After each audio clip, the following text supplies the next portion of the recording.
皆さん、こんにちは。読書の達人です。今日はですね、高市早苗さんの日本の経済安全保障。今日はこれを解説していきたいと思います。先にですね、ちょっと高市さんの、プロフィール、ちょっと紹介したいと思います。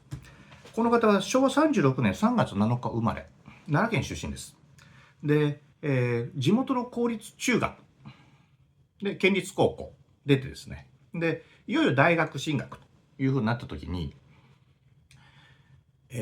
保護者の方がですね、女の子なんだし、もう東京に出てとかじゃなくて、もう短大とかそういうのでいいんじゃないというふうな話をするんですが、神戸大学と早稲田と慶応を受けます。で、全部受かるんですよ。で、早稲田慶応行きたいなというふうになったんですけど、もうやめとけばというふうになったので、ギリギリ奈良から近い神戸大学に進学します。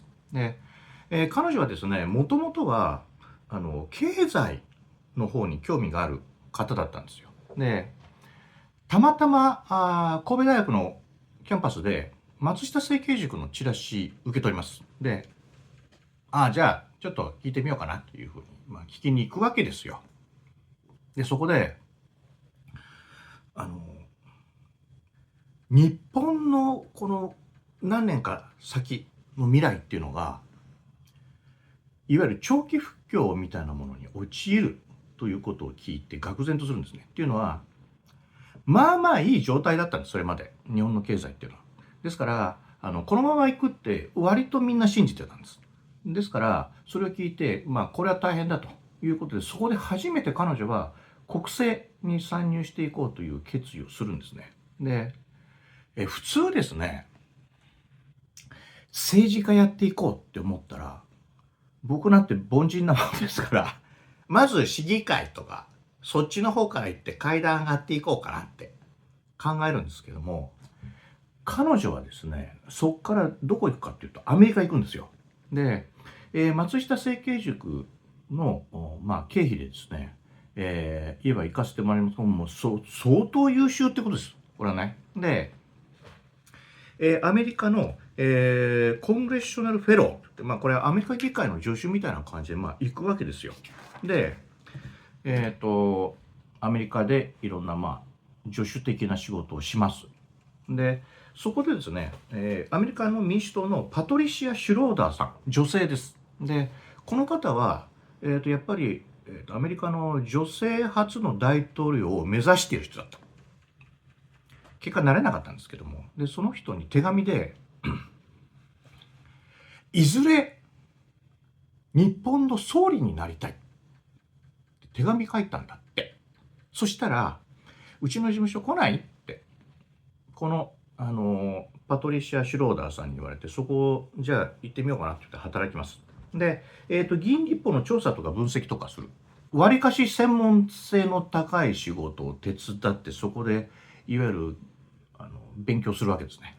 で、この生き方の、いわゆる、から学べることって、人間って、ある程度勉強して準備してから、やっていこうってすると、人生ってすごく短くなっちゃうんです。関係ないけど、この間テレビでバウンディが、テレビで言ってたんですけど、準備してから何かをしようというよりは、勉強しながらやった方がいいっていうことを言って、そうだよな、20何歳で偉いなっていうふうに思いました。で、話戻します。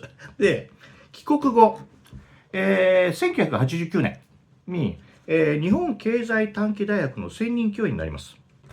で、その年、テレビキャスターになります。で、これだから、もちろん、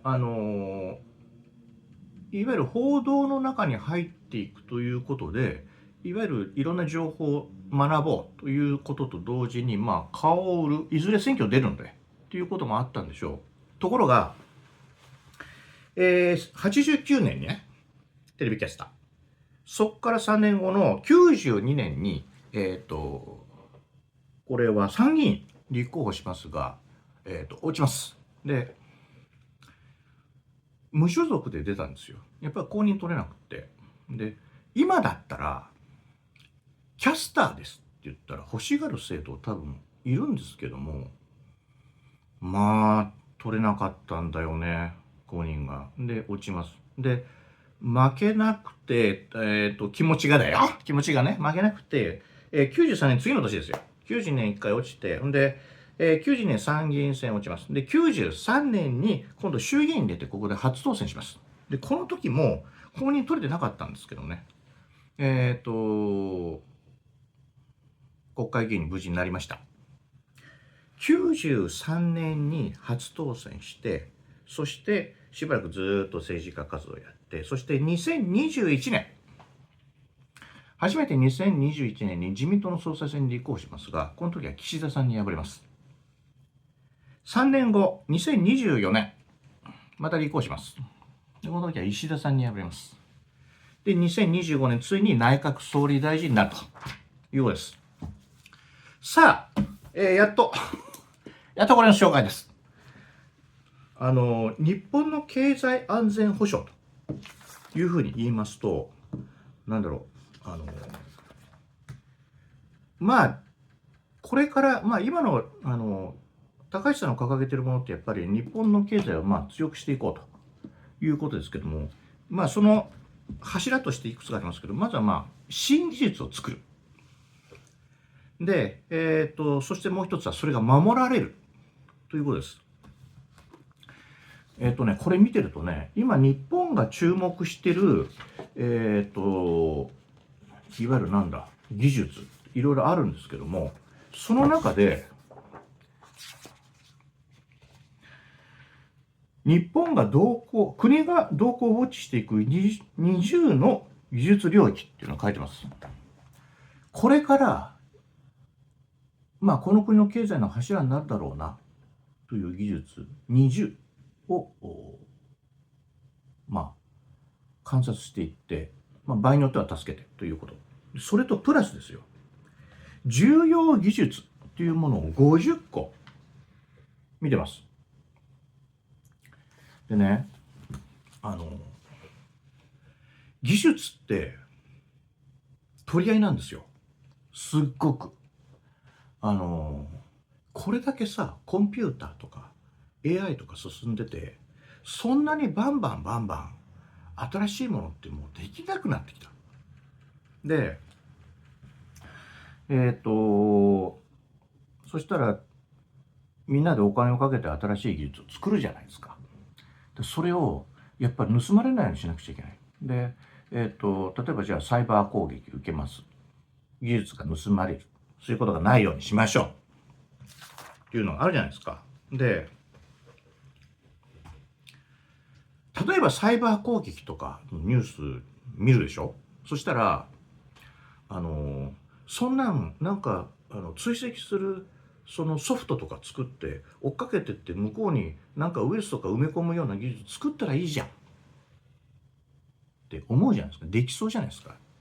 やろうと思ったら多分できるんです。だってハッカーが現にそういうことをやってんだもん、似たようなこと。でも合法的にはできない。なんでかっていうと、憲法の21の表現の自由が邪魔するんです。で、僕、法学部だったんで、いろんな教授の話を、まあ、当時のことを思い出してると、一般に日本人が日常生活で暮らしてると、憲法の話って基本的人権と社会権と、あとなんだ、憲法9条とかって出てきますけど、表現の自由ってそんなに、話題に出てこないじゃないですか。でも、法学部にいて、憲法学者とか法学者の、話を聞いてると、表現の自由っていうのがいかに重要かっていうことをもう口を酸っぱくして言う。それぐらい重要な法律、憲法なんです。で、これが邪魔をすることによって、実はそういうサイバー攻撃とかを根元まで追っかけますっていうことが実は今できないでいる。で、憲法改正、憲法ってできた時ってインターネットなかったからね。だからこういうことってやっぱり昔の伊藤博文想像してなかったと思うのよ。ルールってさ、やっぱりある程度時代に応じて変えていく必要ってあるなとは思うんですね。ルールで思い出したけど、インドにカーストってあるじゃないですか。その生まれ育ちの環境や身分とか家柄みたいなのを応じてって。で、一応あれはなくなったって言ってるけど、まあまあまだなんかそれなりにあるのね。やっぱり。で、こういう身分になったらこういう仕事、一覧があるんだって。そこに IT 技術者っていう項目がない。だから、どんな家でも IT 技術者にはなれた。だからインドはすごい IT が発展した。まあそれはそれでよかった。だから逆に。まあそれは置いといて。だからね、表現の自由。これを変えていこうみたいな話っていうのはとても大事。表現の自由を変えていくっておかしいか。表現の自由は守るんですけども、その中である程度公序良俗みたいな部分でのある程度自由度を利かせたようなことを改革としてやっていってもいいんじゃないかみたいなことはきっとあるんです。国のいわゆる経済を守るために。でところでさ、まああっちこっち話がそれますけど、村山由佳さんっていう作家がいる。で彼女が書いた小説の中に「風よ嵐よ」っていう本があるんですね。でこの「風よ嵐よ」っていうのは何かっていうといわゆるその伊藤野枝という社会活動家を主人公にした大正あたりの話なんです。でいわゆるなんだ革命みたいな感じでやっていくわけよ。だから警察にも目をつけられます、伊藤野枝が。最後どうなるかまあネタバレみたいになるんで言いませんけども。でね小説の前半ですよ。伊藤野枝が実家に帰って実家に帰っていわゆる旦那というかまあ一緒に共同してる共同っておかしいか、一緒に暮らしてる男性と子供もいます。で伊藤野枝が自分の実家に帰って親と会うんですけども、その時に親はもう娘がどういうことやってるか分かってるんです。なぜかっていうと新聞載ったりするから。でもうねそういうことをやめてくれと。そんな危ない警察に追われるようなことをやって言われるの。でそれを聞いて伊藤野枝は何て言うかっていうと、もう親が涙ながらにもうそういうことやめてって言って訴えるんですよ。で伊藤野枝はそれを断るんです。でその時何て言ったかっていうと、私は何も間違ったことはしていないっていうことを言うんです。これが政治を志す人間の共通するメンタルなんです。国会議員になって国会でこうわーっていたら、ほとんどの人は自分は間違ってないというメンタルのもとに立ってるんです。そこであれ話し合ってるんですよ。そら一朝一夕には話はまとまらないですよね。でもだから高市さんの政策とかやってることを見てると割と柔軟じゃないですか。ああいうところってちょっとアメリカっぽいなってちょっと思う。喧嘩してなんかお互いに批判してみたいなところからちょっと抜けてきた感じがする。でこれやっぱりもうそういうプライドとか今までの古い習わしみたいなものを置いといて、やっぱ国を守んなきゃっていうことがすごく強く感じられる。でよくやってますこの人立派な人だなさすがやっぱり総理になる人は違うなという感じがします。あのアマゾンのね、レビュー見てると割と分かれるんです、評価が。で、なんでかっていうと、法律の話がすごく出てくる。で、当たり前ながら。ね。で、例えば法学部出てますとかいう人間はさほど苦ではないんですけども、そうじゃない、例えば高校生とかが読むと、はぁってなる部分がすごく多いんですけども、でも、まあ一回読んでみたらいいんです。そうすると、いかに国会議員の仕事が多いのかということがちょっと分かってきます。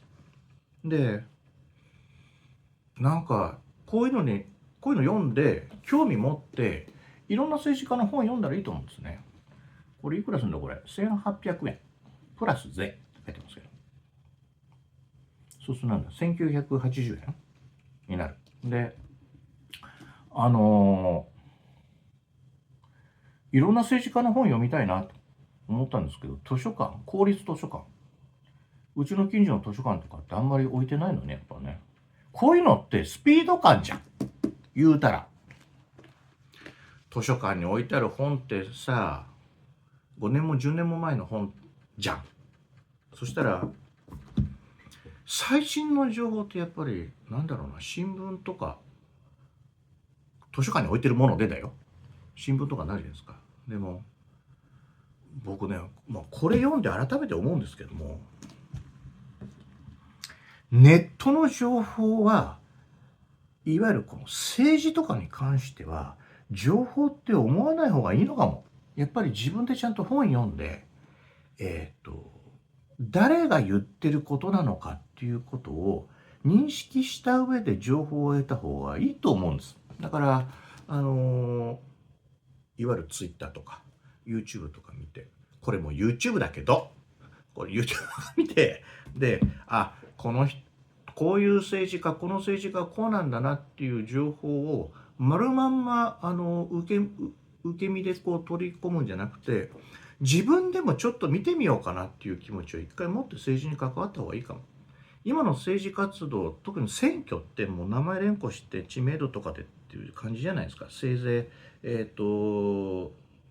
国から配られる候補みたいなものを見て、バババッと見て、こんな感じなのかなって、知ってる政党だからこの人かなとかっていう感じじゃないですか。やっぱり、もっと国民が知識を持って疑問を持っていったら、もっと政治家もアピールしやすくなると思うんですね。自分のやりたいことを。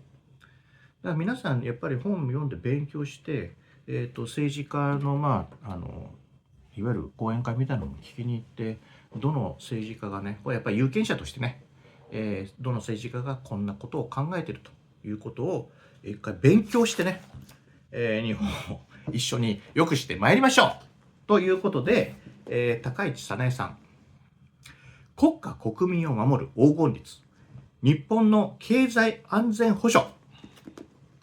以上、読書の達人でした。